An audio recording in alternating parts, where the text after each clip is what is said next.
পবিত্র রমজান মাসের সবচেয়ে পূর্ণময় একটি রজনীর নাম হচ্ছে লাইলাতুল কদর, যা শবে কদর নামেই পরিচিত।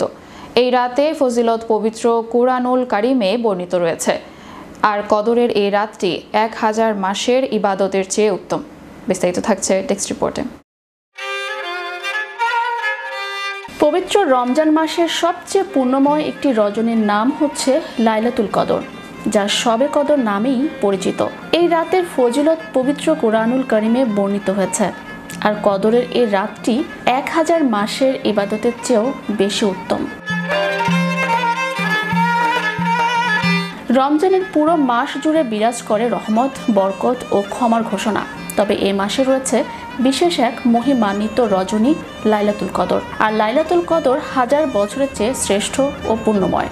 আল্লাহ তাআলা এ রাতের ব্যাপারে বলেন, কদর রজনী সহস্র মাস অপেক্ষা শ্রেষ্ঠ। সে রজনীতে ফেরেশতাগণ ও রূহ অবতরণ করেন প্রত্যেক কাজে তাদের রবের অনুমতিক্রমে। শান্তি শান্তি সেই রজনী সুবহে সাদিক উদিত হওয়া পর্যন্ত।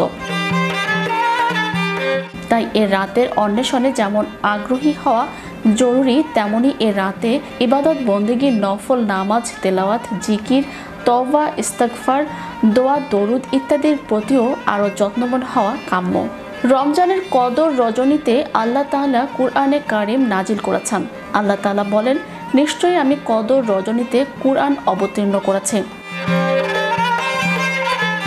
আরও ইরশাদ হয়েছে, আমি এ অবতীর্ণ করেছি বরকতপূর্ণ রজনীতে, বস্তুত আমি সতর্ককারী। এখানে লাইলাতুল মুবারাকা বা বরকতময় রজনী বলতে শবে কদর বোঝানো হয়েছে। তো কদর রজনী একদিকে যেমন মহিমান্বিত, অপরদিকে তা অত্যন্ত বরকতপূর্ণও বটে। এ রাতে আল্লাহ তাআলার অবারিত রহমত ও করুণা বর্ষিত হয়।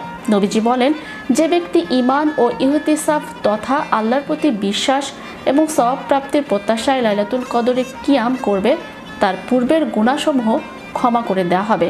তো ঈমান ও ইহতিসাবের উপলব্ধি জাগরুক রেখে লাইলাতুল কদরে কিয়াম করা বান্দার গুনাহ মাফের একটি বড় মাধ্যম।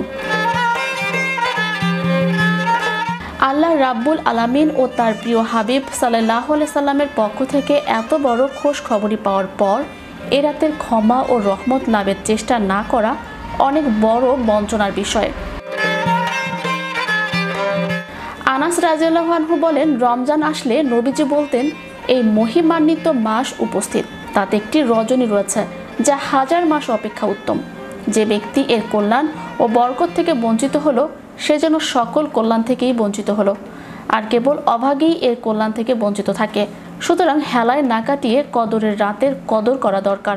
নবীজি শেষ দশকে ইবাদত বাড়িয়ে দিতেন। Channel Europe news desk.